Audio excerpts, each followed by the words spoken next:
Harry's title is never going to be taken away from him because he is who he is and where he is because of being born there. He's just fed up. Just a very stupid boy. He's supposed to be in. I think you're rather stupid as well. You've never met him, have you? So how do you know? Why are you so vitriolic and bitter and twisted? What's wrong with you? I think that should be put back to you. Why are you so bitter and twisted? No, I'm not. I'm just balancing this appalling let's get Harry and Meghan attitude this country seems to have sunk to up. And I'm embarrassed about the whole thing. Well, people who talk as if they know these people. He's turned his back on us, on the British. And he's only got... You do talk rubbish. To earn money. What a lot of rubbish you talk. Oh. Complete and utter rubbish. Oh, if you were... I think you're Complete very rude. and utter rubbish. I think you're very rude. The media frenzy around Prince Harry was at one of its most vicious peaks. The tabloids were salivating over the release of his memoir, Spare, spinning headlines that painted him as weak, unstable, or unworthy of his royal heritage. Every network seemed to have an opinion, every panel was ready to dissect his life, and callers like Sylvia from Portsmouth lined up to hurl insults. And then, in the middle of that whirlwind, came James Whale, gruff, unapologetic, and unwilling to let cheap shots against Harry go unanswered. Sylvia thought she would call in, toss around a lazy insult, and have her words float into the growing anti-Harry chorus. Instead, James turned her words back on her with such precision that it left an unforgettable moment of live radio justice. What Sylvia said was simple but deeply telling. Prince Harry should lose his royal title. He's a very stupid boy. It's the kind of insult that doesn't just attack Harry. It attempts to reduce him to nothing more than a caricature. Notice the choice of words. Boy. Not man, not veteran, not husband, not father, but boy. That's the kind of language used to strip away dignity, to suggest immaturity, to imply someone isn't capable of making decisions for themselves.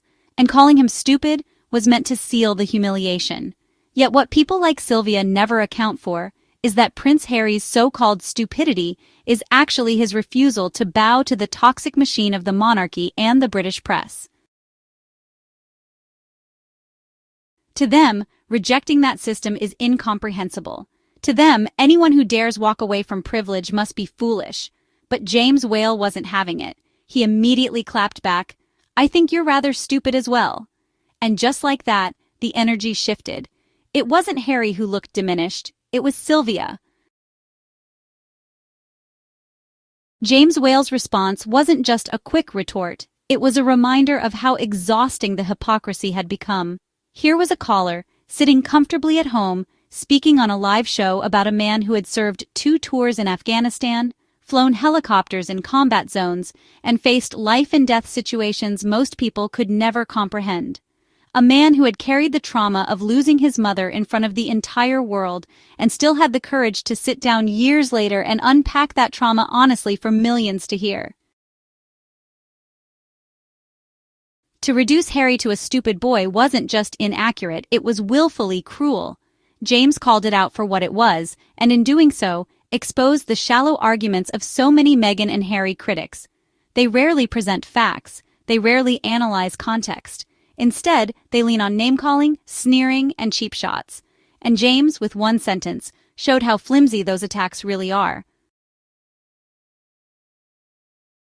What makes this moment even more powerful is how it reflects the broader war Harry and Meghan have been fighting. For years, they've been the punching bags of the British tabloid press. Meghan was vilified for everything from eating avocados to cradling her pregnancy bump. Harry was mocked as whipped, emasculated, or unstable. And when they finally stepped back, daring to choose peace and family over relentless intrusion, the attacks only intensified. Every time they spoke out, they were told to stay quiet. Every time they defended themselves, they were told they were seeking attention. Every time they showed happiness in California, the press scrambled to frame it as desperation. It's a cycle designed to break people down. But James Whale's clap back to Sylvia was proof that not everyone was buying the narrative. Some people still had the courage to say, "No, Harry isn't the fool here. You are for blindly parroting the hate." Now, let's take a closer look at what Sylvia's comment really represents. It wasn't just her voice, it was the voice of decades of programming.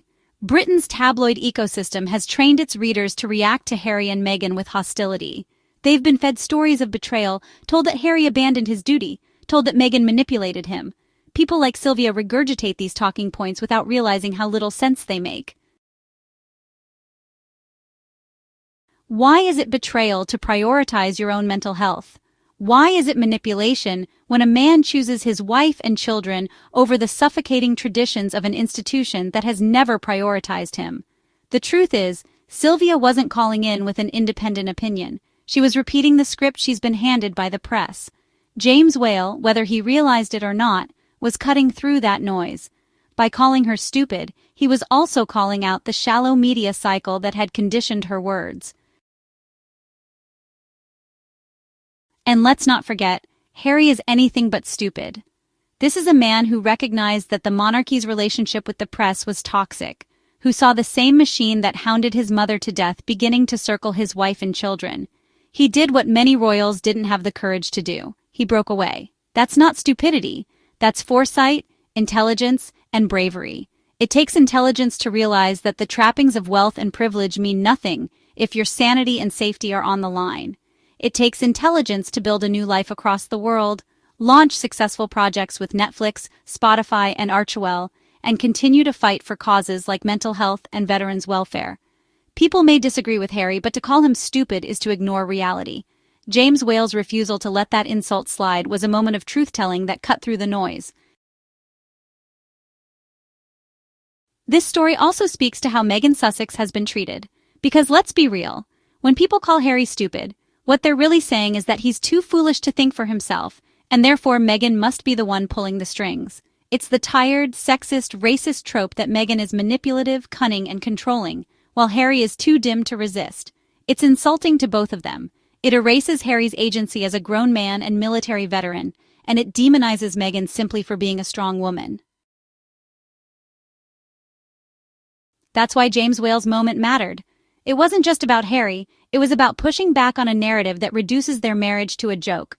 James reminded the audience that maybe, just maybe, the problem isn't Harry and Meghan. Maybe the problem is the people sitting at home, throwing stones from afar without any understanding of what this couple has endured. The irony, of course, is that Sylvia thought she was making a powerful point. She thought she was joining the legions of critics who believe Harry should be stripped of his royal titles. But ask yourself, what does a title really mean to Harry now? He walked away from the duties, yes, but he never clung to the titles the way critics assume.